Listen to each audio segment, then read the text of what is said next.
continuación la siguiente conferencia, de la cual os va a hacer la presentación la vicedecana Concepción Sánchez sobre... Os va a presentar la conferencia la vicedecana.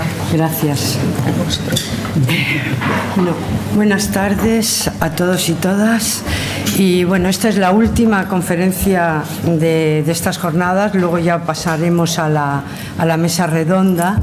Decir que para mí y para el colegio es un honor presentar a Miguel Hernández Viadel. Miguel Hernández es un nombre muy emblemático en Alicante, no solo por el poeta, sino también incluso por la universidad que tenemos, que es de psicología además, ¿no?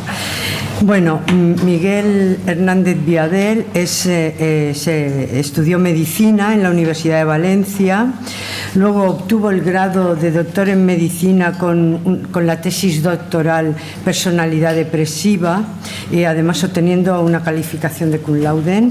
También realizó un máster de psiquiatría legal.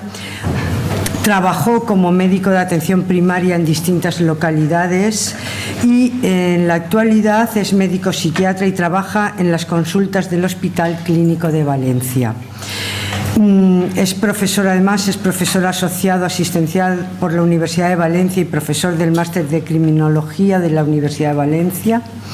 Y además ha publicado con unos 30 artículos en revistas científicas como autor y como coautor, y actualmente está interesado en el estudio e investigación de los tratamientos involuntarios en pacientes con trastornos mental graves.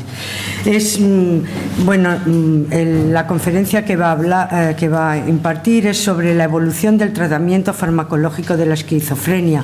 Muy interesante, porque si hasta ahora hemos estado viendo cómo el tratamiento de la esquizofrenia, todo el lado psicológico, la gran importancia que tiene, ¿no?, el tratamiento farmacológico, y además que haya una conexión entre el psiquiatra y el psicólogo, me parece que es muy importante.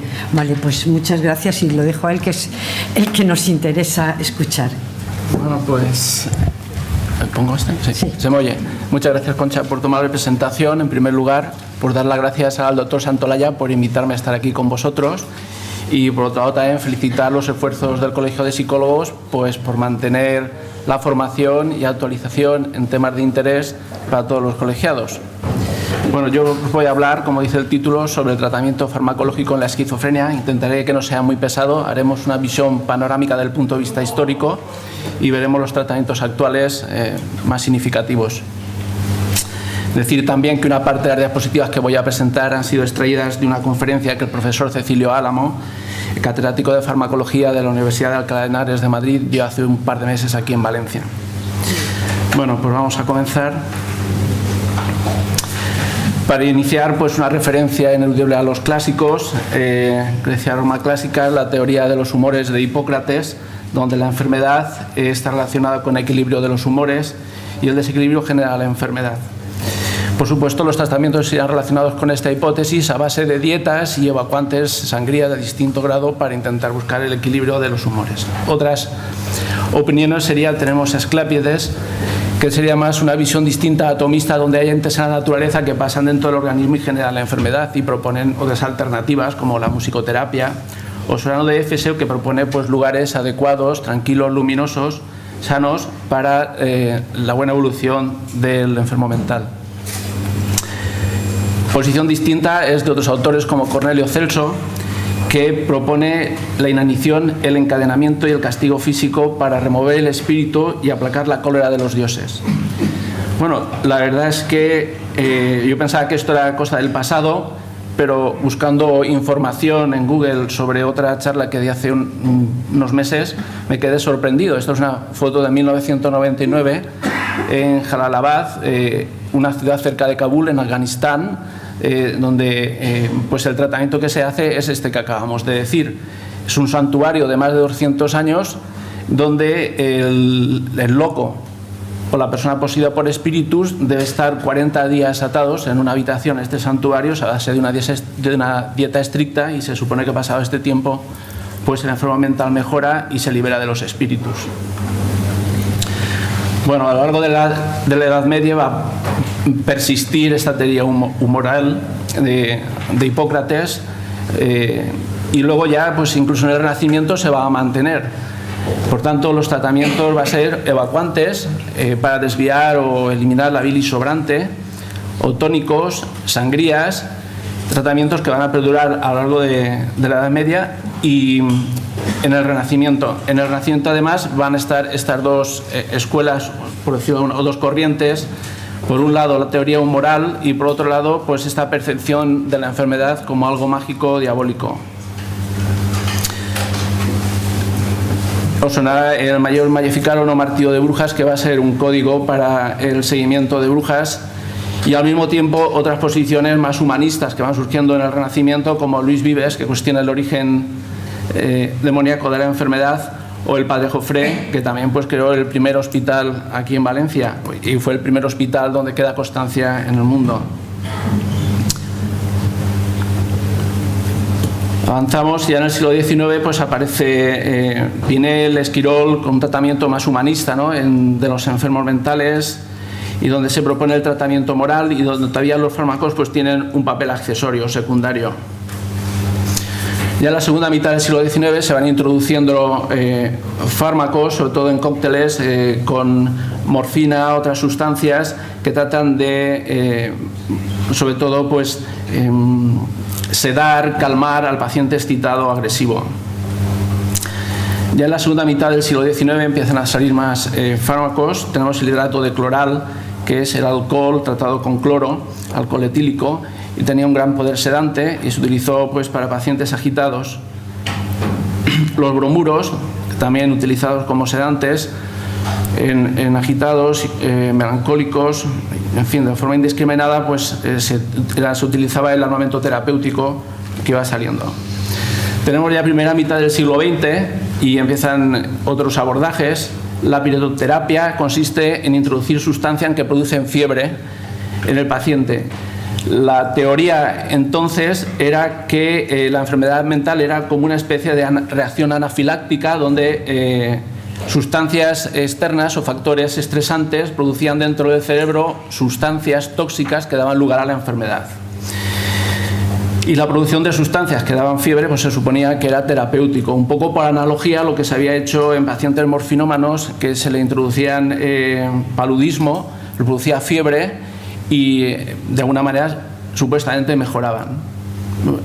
Introducían en la teoría del paludismo las formas menores, ¿no?, menos graves. Adelantando ya a los 30-50 aparecen las terapias de choque.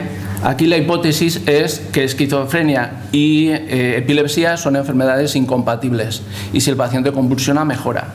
Entonces, a través del cardiazol o de la insulina, provocando el coma, posteriormente el electroshock, pues producían una mejoría. Aunque esta hipótesis de la que partía estos tratamientos era falsa, puesto que epilepsia y esquizofrenia no son incompatibles, luego se vio que, por ejemplo, el tema del electroshock es muy eficaz en el tema de las depresiones endógenas, melancólicas. Bueno, seguimos avanzando, y otro arsenal terapéutico han sido los barbitúricos, actualmente hoy superados por sus problemas de tolerancia y sobredosis con riesgo de muerte, en algunos casos que han sido famosos, también conocidos, pero aparte de los famosos, pues que efectivamente era un riesgo alto el abuso y la sobredosis. Afortunadamente, pues luego las benzodiazepinas han salido, y aunque también tienen propiedades similares en cuanto son ansiolíticos, hipnóticos, anticonvulsivantes, pero la sobredosis ya no es del mismo riesgo. Llegamos a la década de los 50, siglo XX, y donde ya aparecen los fármacos actuales, o el inicio de los fármacos actuales, no solo los antipsicóticos, antidepresivos, ansiolíticos y eutimizantes. Aquí entre los 50 y los 60 se ha denominado también la década de oro de la psicofarmacología. En el 49, John Cade, un psiquiatra australiano, pues descubre la acción antimaníaca del litio. Y en el 52 pues aparece la clorpromacina, que era en principio un antihistamínico, ahora lo comentaremos con más en detalle, que se pretendía dar para evitar la agitación en los procesos quirúrgicos, y que luego pues se vio que también tenía este efecto antipsicótico. Y en esta misma década van saliendo los siguientes fármacos que veis ahí: el mepromato, un ansiolítico, la imipramina, el primer antidepresivo tricíclico. En principio venía de un antituberculoso, se buscaban nuevas drogas para la tuberculosis y se observó que también producía un efecto euforizante. En el 58 el haloperidol, que ha sido un referente para el tratamiento de la esquizofrenia, y el clorazepósido, que sería la primera benzodiazepina como las conocemos. Bueno, pues hablando un poco de los antipsicóticos clásicos o de primera generación, tienen también estos nombres: antagonistas dopaminérgicos, que hace alusión a su mecanismo de acción, típicos porque fueron los primeros, y neurolépticos por esa acción sedante, tranquilizadora que producen. Etimológicamente sería así como que ata al nervio, ¿no? Entonces, pues como que tranquiliza. Bueno, Henry Laborit, cirujano de la Armada francesa, pues buscaba efectivamente un agente para evitar la agitación y el shock quirúrgico, y entonces se dio cuenta que al utilizar la clorpromacina encontraba que los pacientes se quedaban relajados, tranquilos, pero no dormidos, y describía como un estado extraño de desinterés, ¿no? El paciente estaba vigil, pero estaba tranquilo. Bueno, pues de alguna manera Delay y Deniker en el 52 lo empezaron a utilizar en sus pacientes, y los resultados fueron calificados de espectaculares. Tienen la referencia del 52 en Anales Médicos de Psicología, que donde publicaron sus estudios, y posteriormente múltiples ensayos pues confirmaron las observaciones de estos pioneros psiquiatras franceses en el tratamiento de los antipsicóticos actuales. Este fue el Largactil, nombre comercial de la clorpromacina, Largactil larga acción, que pretendía reflejar su ancho abanico de acciones farmacológicas, también llamado droga de Laborit, que fue este cirujano francés que primero se dio cuenta de estos efectos que tenía tranquilizadores. Otro referente también es Paul Janssen, que en el 58 pues descubrió el haloperidol. Iba buscando un analgésico potente y salió el haloperidol, que ha sido un clásico en el tratamiento de la esquizofrenia, y aparte un hombre prolífico en su laboratorio para descubrir otras sustancias que han sido de gran éxito, pues como tenemos ahí antihistamínicos, antidiarreicos, analgésicos, la domperidona para trastornos digestivos funcionales, en fin. Esto, no sé, a ver si puedo... A ver, pues tenemos aquí en horizontal años del 59 al 69, y en la vertical tenemos kilos, y vemos un crecimiento exponencial a lo largo de los 10 años siguientes de haloperidol, ¿no? De lo que fue al principio sus inicios, y cómo va creciendo, que de alguna manera un parámetro para valorar su éxito en el tratamiento de la esquizofrenia. Igualmente, esta es una diapositiva también paradigmática de cómo, a partir del uso de los antipsicóticos, bajó el número de pacientes institucionalizados. Estos son datos entre el 50 y el 98 en Estados Unidos, y cómo desciende de forma progresiva la población en los años siguientes conforme al uso de los nuevos antipsicóticos o de los antipsicóticos. Carlson, que estudió las vías dopaminérgicas tanto en la enfermedad de Parkinson como en la esquizofrenia, pues recibió el premio Nobel, y bueno, pues fue el que de alguna manera descubrió de cómo el bloqueo dopaminérgico de 2 es la base del efecto antipsicótico de los neurolépticos. Bueno, aquí lo que quiero presentaros de alguna manera es la hipótesis de la esquizofrenia actual, donde en las áreas límbicas habría un exceso de actividad.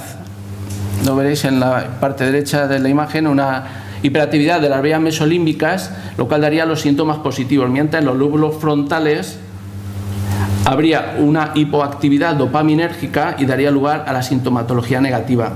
Esto me recuerda una pregunta que se ha hecho esta mañana, si había alguna relación entre los síntomas negativos y positivos en la esquizofrenia. Entonces vemos cómo a través de este modelo explicativo pues efectivamente están relacionados. En las áreas límbicas un exceso de actividad dopaminérgica nos da los síntomas positivos, alucinaciones, delirios, mientras que en las áreas frontales, prefrontales, habría una hipoactividad dopaminérgica que daría lugar a esos síntomas negativos. Las otras vías dopaminérgicas, la vía nigroestriatal y la vía tuberoinfundibular, estarían relacionados con los efectos secundarios. Cuando el antipsicótico pues, hace esa actividad antidopaminérgica en la vía nigroestriatal, aparecen los síntomas parkinsonianos, tipo Parkinson, temblor, rigidez, acinesia. Y cuando inhiben la vía tubero-infundibular, pues aparecen síntomas relacionados con la elevación de prolactina, generalmente pues amenorrea y galactorrea en la mujer y a veces en el hombre una ligera ginecomastia. Bien, pues a lo largo de estos los 50 a los 60 siguieron apareciendo nuevos antipsicóticos, además de la clorpromacina y el haloperidol, pues aparecen estos otros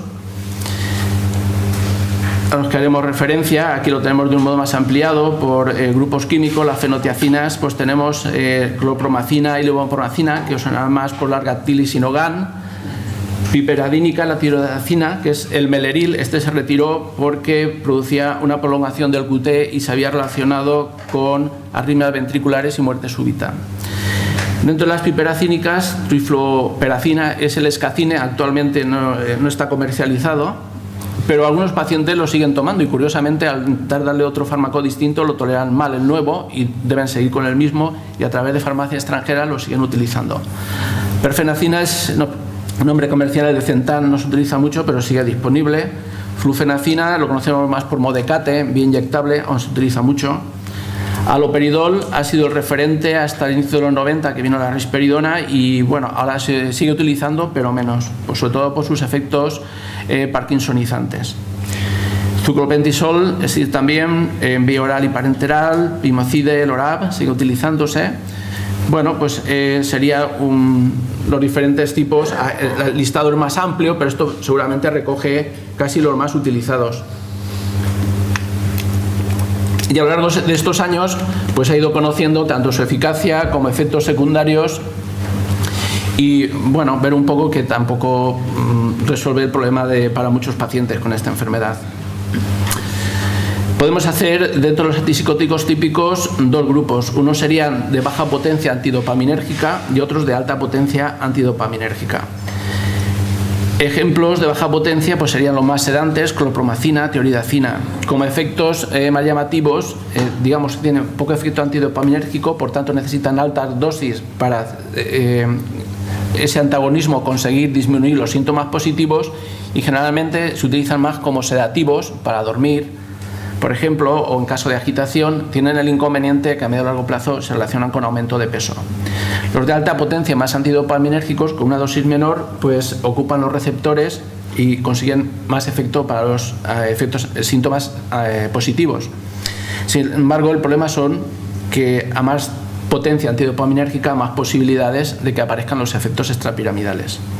El ejemplo sería haloperidol y pimocide. Y aquí de nuevo, pues en esta división entre incisivos de alta potencia o sedativos de baja potencia, pues tenemos agrupados. Luego de POD son los inyectables, generalmente de administración quincenal o mensual, la flufenacina, Modecate, zurlopentisol, hay varios, o pipotiacina, Lonseren. Sobre efectos extrapiramidales, así resumidamente, tendríamos tres grupos. Unos que suelen ser de presentación aguda, que son las distonías, una especie de contractura. A veces son muy llamativas, sobre todo en personas jóvenes, musculosas, atletas. Pues, por ejemplo, una tortícolis, una torcedura de cuello, o algo muy llamativo cuando no se conoce, que es las crisis oculogiras, que consiste que la musculatura extrínseca que mueve los glóbulos oculares, hay una contractura de estos músculos y la mirada se desvía hacia arriba. Con lo cual esto extraña mucho a la persona que lo sufre porque no entiende lo que le está pasando, claro. No, tú no puedes dirigir la mirada y si los ojos se te van para arriba, ¿no? Y dices, Dios mío, ¿qué me está pasando? Bueno, pues desde el punto de vista médico no es grave porque con Aquinetón, con el anticolinérgico, se corrige este efecto. Habría que revisar si es el tratamiento adecuado o la dosis, pero bueno, al paciente hay que informarle de la posibilidad que puedan aparecer estos efectos. Esto era sobre todo con los típicos, ahora afortunadamente con los atípicos estos efectos secundarios no son tan frecuentes, aunque veremos que aparecen otros. De presentación subaguda serían los efectos parkinsonianos, tipo temblor, acinesia, que sería esa falta de movimiento, lentitud, rigidez. Y la catisia es algo así como un desfisi, que se dice en valenciano, ¿no? De que uno no está bien ni de pie ni sentado, es una incomodidad que a veces puede resultar muy desagradable y a veces no es fácil de distinguir si es una reagudización psicótica por esa angustia que tienen o está debido con el efecto del fármaco. Aquí Aquí beta bloqueantes son los que pueden ayudar a contrarrestar este efecto secundario. Y ya más medio largo plazo están las discinesias, que son movimientos involuntarios que aparecen. Cuando estas discinesias son graves o significativas, la alternativa es la clozapina, que es el fármaco que se relaciona menos con este tipo de efectos secundarios. Afortunadamente, las discinesias discapacitantes son poco frecuentes, son más frecuentes pues, a nivel orofacial o manos, sobre todo en personas mayores. Estaríamos hablando de efectos extrapiramidales que son los más conocidos y frecuentes en los clásicos. Recordar también que la eficacia clínica pues, tarda entre 4 y 8 semanas hasta que aparece el efecto antipsicótico. A veces es necesario mantener tiempo y dosis antes de valorar si el fármaco es eficaz o no. Aquí, pues bueno, eficacia clínica 65 quiere decir que cuando se ocupan el 65% de los receptores ya aparece una eficacia antipsicótica, disminuyen los síntomas positivos. Si aumentamos la dosis y ya se ocupa un 72% de los receptores, ya aparece aumento de prolactina y los efectos derivados. Y ya cuando la ocupación es mayor, los extrapiramidalismos son también más frecuentes. Por tanto, los efectos secundarios van a estar relacionados también con la dosis. Bueno, pues aquí un poco algunas cosas que ya hemos comentado pues, sobre los efectos secundarios, ¿no? Y que aparecen efectos extrapiramidales cuando se afecta la vía nigrostriatal. Son eficaces en síntomas positivos por actuación en la vía mesolímbica. Los antipsicóticos típicos clásicos producirían un síndrome deficitario por bloqueo dopaminérgico en la vía mesocortical y luego secreción de prolactina con los efectos secundarios de amenorrea o galactorrea por antagonismo a nivel de la vía tuberoinfundibular. Bueno, continuamos con los antipsicóticos y otra es la clozapina, que también apareció al mismo tiempo que otros antipsicóticos típicos, pero que luego en los 90 se quitó por los efectos secundarios que comentamos. La clozapina fue creada a finales de los años 50 y desde el principio se vio que era eficaz en la esquizofrenia y sin embargo tenía pocos efectos extrapiramidales, al contrario que el resto de los antipsicóticos. Se observó que el mecanismo de acción era diferente. Por un lado tenía un antagonismo dopaminérgico débil, que era el mecanismo que se pensaba que era el eficaz. Y por otro lado presentaban también un antagonismo serotoninérgico fuerte. Esto ha servido de modelo para nuevos antipsicóticos que están ahora en el mercado. Fue retirado en los 70 porque aparecieron varios casos de muerte por agranulocitosis, sobre todo en Estados Unidos y países nórdicos. Se estima de unos 3 casos por 1000 y bueno, en los 90, dado que era eficaz en la esquizofrenia resistente, se propuso de nuevo reintroducirlo en el mercado, si bien las autoridades sanitarias pues obligan a que haya una monitorización de los niveles de leucocitos. Las 18 primeras semanas requiere una analítica semanal y después mensual. El mayor riesgo son los primeros 3 meses y bueno, pues no es fácil, ¿no? Para cualquier persona pues tener este compromiso de pincharse cada semana y luego mensualmente. Luego aparecen los atípicos de segunda generación. Ya en los 90 la risperidona vino a ser la nueva versión del haloperidol. Veremos también ahora un poquito más en detalle. Olanzapina más tarde, en el 96. La Ciprexa ha sido el nombre original. Ahora ya con los genéricos hay múltiples nombres. Quetiapina, el Seroquel, también conocido.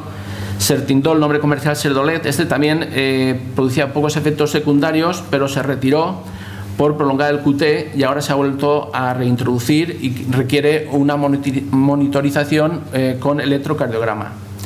Luego otros, amilsupride, ciprasidona, risperidona, inyectarla de larga duración, el aripiprazol, paliperidona, que vamos a ver un poquito más en detalle a continuación.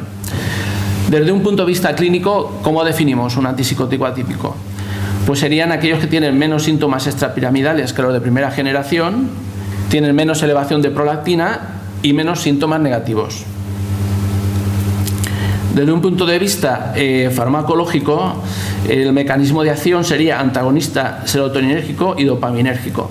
El antagonismo serotoninérgico tiene un efecto que libera dopamina, sobre todo en las áreas no relacionadas con la esquizofrenia, área nigrostriatal y tuberoinfundibular. ¿Qué se consigue con esto?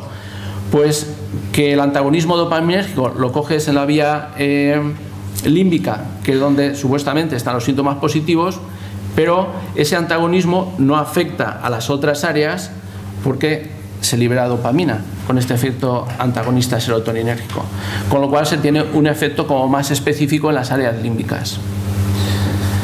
Aparte, también se propone que ese antagonismo dopaminérgico en receptores de 2 es con rápida disociación. Parece ser que esto se relaciona con un efecto antipsicótico y, por ejemplo, cuando el fármaco se une al receptor y esta unión se mantiene prolongada, se relacionaría con los efectos secundarios.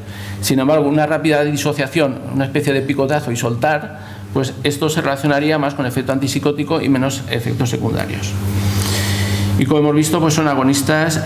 Otro modelo también es el aripiprazol, que ahora veremos, que es agonista parcial dopaminérgico.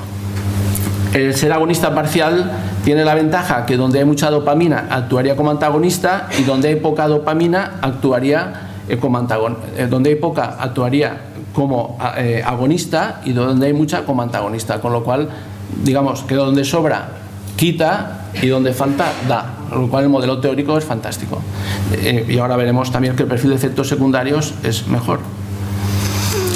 Bueno, pues aquí los tenemos agrupados, lo que hemos comentado antes, por el mecanismo de acción, bloqueo serotoninérgico y dopaminérgico, todos los que tenemos ahí, y agonista parcial aripiprazol. De POT o inyectable de larga duración tenemos la risperidona, que es el risperdal consta, y la paliperidona, que es el Seplion, que tiene la ventaja, el risperdal consta es cada 2 semanas y el Seplion, la paliperidona, es mensual.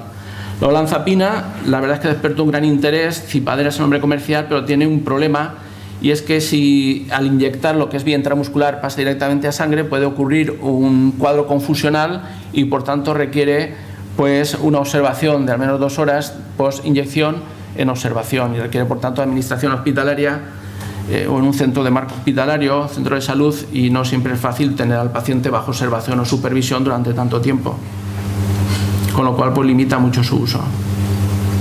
Bueno, esto de diagramas por sectores pues sería un poco intentar pues significar la acción receptorial. Por ejemplo, en haloperidol, pues veis en naranja, sería el efecto antidopaminérgico. Si vamos a la clozapina, este efecto en naranja antidopaminérgico es menor. Sin embargo, en verde vemos el efecto antiserotoninérgico, que es mayor, que sería este modelo de los atípicos. En naranja tenemos amisulpride. Este es un antidopaminérgico puro. Ha salido, digamos, no hace mucho, en algunos libros pues lo lees dentro de los antipsicóticos atípicos, y en otros sería pues dentro de los clásicos, ya que su mecanismo de acción es dopaminérgico, antidopaminérgico. Bueno, en relación entre eficacia y efectos secundarios por receptores, pues sería que este efecto antagonista a nivel de 2 pues tiene eficacia antipsicótica, pero por otro lado se relaciona con los síntomas extrapiramidales. Y también defectuales. Los antagonismos serotoninérgicos se relaciona con menos síntomas negativos y disminución de efectos extrapiramidales. Sin embargo, sí que se relaciona con aumento de peso. Los efectos alfa-adrenérgicos pueden relacionarse con disminución de la ansiedad, pero se relaciona con efectos secundarios, la hipotensión sobre todo. Los nicotínicos, pues se relaciona el antagonismo nicotínico, pues estreñimiento, boca seca, visión borrosa, retención urinaria, que a veces es un problema sobre todo en personas mayores, varones mayores con prostatismo. También pues produce, se ha comentado esta mañana, pues a nivel cognitivo un deterioro de memoria. Y a efecto antihistamínico, pues produce sedación, sueño, con el aumento de apetito y de peso, lo cual a veces es un problema en algunos fármacos. Bueno, un poco pues lo que hemos comentado de los antipsicóticos atípicos sería de localización o de acción preferentemente a nivel mesolímbico, con lo cual bloqueo de los receptores serotoninérgicos, desaparece el freno sobre vías dopaminérgicas, es decir, se libera dopamina en las áreas no relacionadas con la esquizofrenia, y desaparece esa hipofunción en las áreas nigroestriatales relacionadas con el efecto parkinsoniano y en la corteza prefrontal, con lo cual pues mejora esa función a nivel frontal ya deteriorada por ese actividad dopaminérgica, y ese perfil de efectos secundarios más favorable. Vamos a repasar algunos así por encima, los más utilizados frecuentemente: la risperidona, el risperdal, que apareció en España en el 93, dosis entre 1 y 6 miligramos. Esta fue la dosis habitual, pero hay pacientes que a lo mejor toman hasta 18 miligramos. El problema es que a partir de los 6 miligramos ya se comporta como un antipsicótico típico, con más aparición de síntomas extrapiramidales o derivados del aumento de prolactina. La olanzapina es muy parecido a la clozapina, es un muy buen antipsicótico, se tolera muy bien, tiene pocos efectos antihipertensionanos, pero la cruz es que incrementa el peso y en algunas personas de modo muy alto. De hecho, muchas veces tienes que quitarlo por este motivo. En evaluación periódica hay que valorar transaminasas y a veces puede haber descompensaciones diabéticas o intolerancia a la insulina, con lo cual hay que valorar también las glucemias. Quetiapina es sobre todo más bien de un perfil sedante, es quizás de los que menos síntomas extrapiramidales produzcan y puede ser de primera indicación, por ejemplo, en personas que tengan esquizofrenia o síntomas psicóticos y Parkinson. El inconveniente es que a veces produce somnolencia y no todos lo toleran. Aripiprazol es este que hemos comentado, que tiene este antagonismo parcial o agonismo parcial.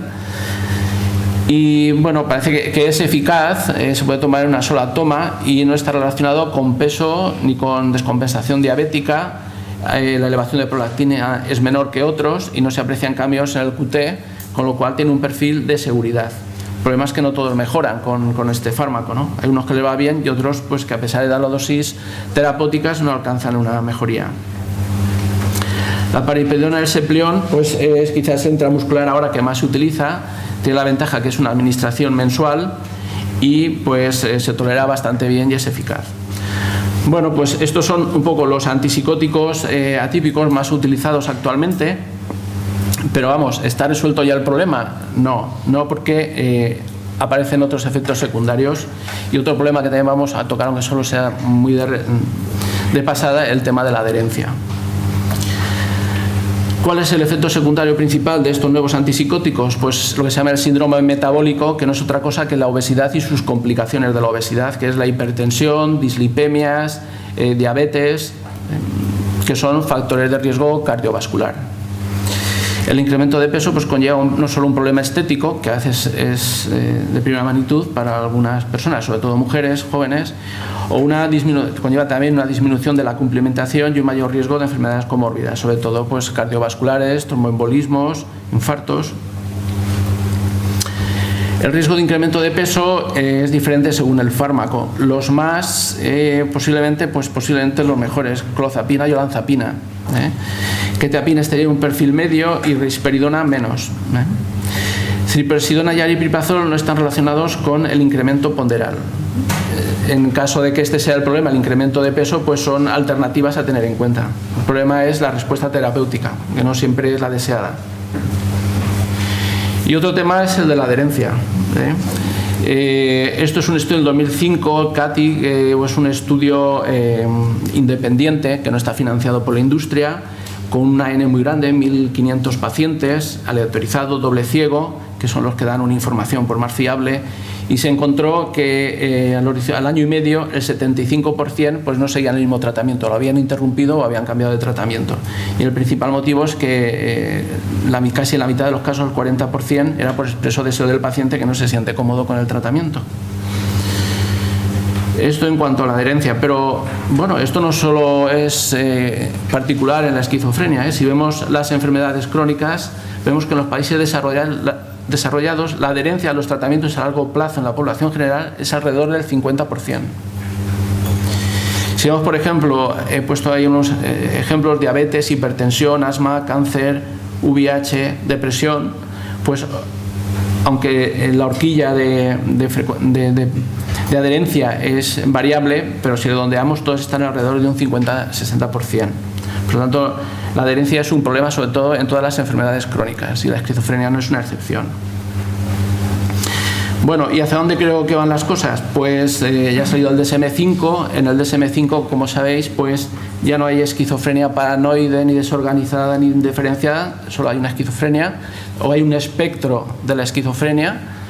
Y dentro de este espectro está la personalidad esquizotípica, la esquizofrenia, el trastorno delirante, el trastorno esquizoafectivo. Y bueno, pues una de las ideas que se proponen es esta especie de test o de tabla, ¿no? de escala para valorar un poquito diferentes dominios, la gravedad de la afectación en cada uno de los dominios. Esto seguramente pues va en relación con lo que ya se ha comentado esta mañana por parte de Rafael Penedès acerca de la importancia, por ejemplo, del deterioro cognitivo. Entonces, posiblemente la idea es que a los próximos años haya nuevas herramientas terapéuticas enfocadas en cada uno de estos dominios, como puedan ser fármacos o intervenciones psicológicas para las alucinaciones, para los delirios, para el lenguaje desorganizado, para la alteración de la conducta psicomotora, para síntomas negativos, para el deterioro cognitivo o para los síntomas afectivos. Bueno, esto es una escala que proponen, es una escala sencilla de 0 a 4, donde pone si está presente, dudoso, leve, moderado, severo, la afectación de este dominio. Bueno, es una visión que se propone, o sea, un inicio de propuesta de esta visión dimensional de la enfermedad. Y posiblemente pues en el futuro pues veremos herramientas focalizadas en esta área según el caso particular de cada paciente, las áreas que tenga más afectadas. Bueno, y ya para terminar, esto lo he copiado hoy a mediodía cuando he ido a casa, porque esta mañana, cuando he ido a Virginia pues a hablar sobre el tema del duelo, ¿no? Pues curiosamente había leído hacía esto pocos días. Y bueno, es la experiencia de un padre, psiquiatra en este caso, con su hijo que padece esquizofrenia y cuenta su experiencia de pérdida, ¿no? Dice, sufrimos esta terrible sensación de pérdida y duelo por el hijo que conocíamos. También estaba la terrible pérdida de nuestras expectativas. Nos sentimos engañados de verlo madurar y florecer de la forma en que lo hacen los adolescentes cuando se convierten en adultos jóvenes. Es un duelo sin final porque naturalmente Gary no está muerto. Sigue con nosotros en lo que parecen ser unos eternos 12 años, necesitando cuidados y atención constante. Este duelo sin fin solo se atempera por la esperanza duradera de que volverá a su propio yo. Bueno, pues es el trabajo que tenemos que hacer entre todos, intentar mejorar pues a las personas que padecen esta enfermedad. Pues nada, gracias, esto es lo que quería contaros.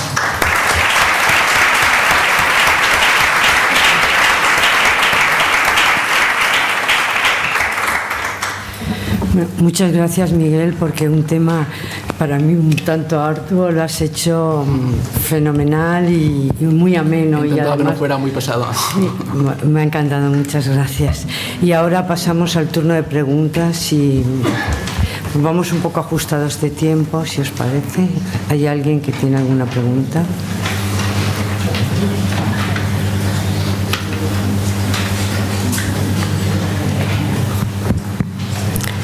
Bueno, yo comentar una cosa, ¿no? Preguntarte que, por ejemplo, antes has hablado, ¿no? que habían algunos tratamientos, que había como un abandono porque el paciente no estaba a gusto. Y yo sí que, porque, bueno, algunos casos que conozco, hay mucha dificultad muchas veces para iniciar el tratamiento. Y entonces eso, ¿qué se puede hacer? ¿No? Bueno, a mí se me ocurre, ¿no? que también que en ocasiones es porque no hay conciencia de enfermedad, entonces no sé qué hacer o cómo lo planteas. Aunque la falta de adherencia vemos que no solo es en la esquizofrenia, sino que es un patrón general en todas las enfermedades crónicas. En lo particular que toca la esquizofrenia, uno de los aspectos a tener en cuenta, posiblemente un síntoma más dentro de la esquizofrenia, es la falta de conciencia de enfermedad o anosognosia, ¿no? que otros llaman así. Y efectivamente pues es un hándicap muy importante el cómo tomar conciencia de la persona para que se tome la medicación, y no es nada fácil, y supone sobre todo un drama para la familia, el esfuerzo constante todos los días, varias veces al día, para insistir, tómate la medicación. A veces pues ocurre que no se la toman, acaban ingresando y bueno, pues de alguna manera siguen con la medicación. Un tratamiento irregular, se va capeando la situación con apoyo del centro de día, del CRIS, posiblemente pues con el apoyo de estas nuevas alternativas psicológicas que van saliendo, como hemos ido a Lorente esta mañana, ¿no? La intervención cognitivo-conductual, incluso en pacientes que no toman la medicación, pues parecen que están ayudando. Yo esto me recuerda un poco pues como otras enfermedades, ¿no? Por ejemplo, con la depresión, pues que a veces viene un paciente remitido de atención primaria y dice, no, mira, yo no quiero medicación, quiero psicólogo. Vale, pues muy bien, vamos a probar, si te va bien, pues fantástico. O otros dicen, mira, yo no quiero psicólogo ni psiquiatra, yo si hay unas hierbas por ahí que no me hagan daño, pues nada, fantástico, vamos a probar que va bien y si te va bien, pues eso es lo que queremos, que te encuentres bien. Entonces se trata de probar y ver un poco, ¿no? Entonces mi idea de la esquizofrenia es que va a ir por ahí, ¿no? En el sentido de que si se le pueden ofrecer otras cosas aparte de medicación, pues fenomenal. La medicación no es nada fácil, y más para una persona joven, ¿no? No hemos hablado de más efectos secundarios, pero la disfunción sexual también es un síntoma muy frecuente, ¿no? Y algunos pacientes pues lo toleran muy mal. O el aumento de peso, tampoco es fácil de llevarlo. Entonces no son tratamientos cómodos ni fáciles y bueno, pues no tengo una varita mágica, me gustaría tenerla, pero muchas veces en el diálogo con el paciente intentar pues ver alternativas, ver pros y contras, pues se va sobrellevando. A veces también va en el estilo de la persona que permite cierta negociación y a veces hay como una especie de disociación donde no tengo conciencia de enfermedad pero acabo aceptando un tratamiento, a veces pues por convivir más fácil dentro de la familia, ¿no? Y otras veces es muy difícil, ¿no? Y de hecho, recordando un poco el hecho de los tratamientos involuntarios, hay algunos casos que son los menos, afortunadamente, pero a veces pues es necesario pedir una medida judicial donde en contra de la voluntad del paciente se le administra la medicación porque consideras, se ha visto por el antecedente de la historia clínica que ha respondido a la medicación, que ha llevado una buena evolución con la medicación y suspender la medicación en este caso conlleva recaídas graves. Entonces, pues en ese caso incluso pues te atreves a dar un tratamiento en contra de la voluntad del paciente, con todo lo polémico que esto supone por la vulneración de derechos importantes de la persona, ¿no? Pero bueno, en este caso además digamos que estaría supervisado por el juez, quien valora con el médico forense si la medida es correcta o no, pero no deja de ser polémica, claro. Si hay alguna pregunta.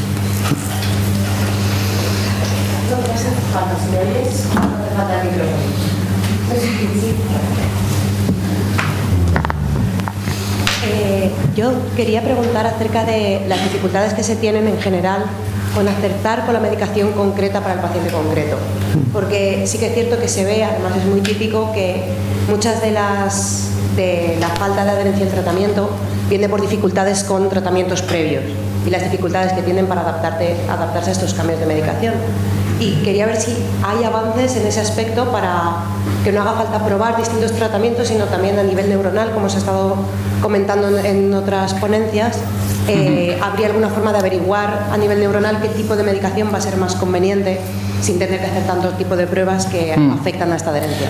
Bueno, a verlas hay, lo que pasa es que son caras y de resultado pues también controvertido. Hay estudios genéticos, incluso hay ahora una especie de test donde con tu saliva te lo analizan y sale un perfil genético donde se estima qué fármacos te van a ir mejor y qué fármacos posiblemente vas a tolerar peor. Pasa que este kit vale 600 euros hoy, entonces claro, a veces, como le dices a una persona, digamos, tendría que ser para un nivel muy alto, ¿no? Poder hacer esto. De hecho, en dos casos, pero no es práctica habitual y esto dentro del ámbito privado. Y tampoco te lo asegura, ¿eh? Quiero decir, esto te da un poquito de información en base pues a unos resultados estadísticos que se supone que con estos perfiles tienen más probabilidades de que lo toleres mejor, porque efectos secundarios siempre va a haber, pero se trata de menos, pero todavía no se utilizan. Están ya disponibles, pero no son de uso diario, pero imagino que en el futuro posiblemente se utilicen más si se abaratan. Yo era una pregunta sobre la terapia electroconvulsiva, que has hecho un pequeño comentario. Bueno, tengo entendido que se está utilizando más en trastorno bipolar y en bajativo. Quería saber si se está utilizando también en esquizofrenia o en trastornos afectivos. Bueno, hoy se sigue utilizando, pero quizá las indicaciones son más concretas. Generalmente son las depresiones melancólicas con riesgo de suicidio que no responden bien a la medicación. Resistentes a la medicación sería pues la indicación principal. Puede haber algunos cuadros también donde estoy pensando agitación de origen pues maníaco o esquizofrénico, pero esto ya sería excepcional. Generalmente los fármacos sí que ahí consiguen, digamos, responder bien. Fundamentalmente yo creo que son las depresiones o catatonías, pero vamos, sobre todo de tipo afectivo. Es la indicación, el uso más frecuente, pero sí se siguen utilizando gente que está hospitalizada.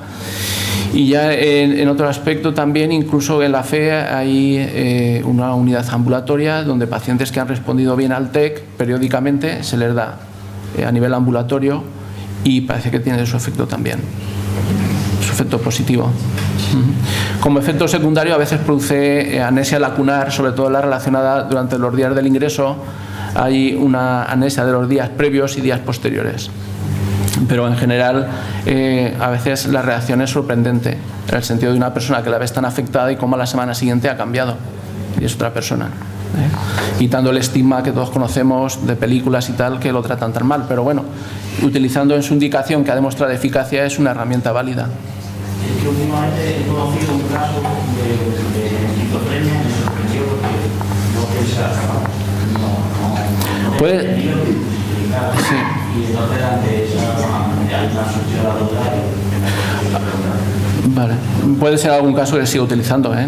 Te digo que quizás la indicación principal es depresión endógena resistente a los fármacos y con riesgo de suicidio, sería esto. Y los síntomas catatónicos también. Entonces, pues imaginemos una esquizofrenia donde la persona pues esté en un estado de mutismo y en un estado de inanición, que hayan pasado varias semanas encamado, apenas habla, apenas bebe, pues posiblemente sería un candidato también si con fármaco no responde. Puede ser también, pero son casos menos frecuentes.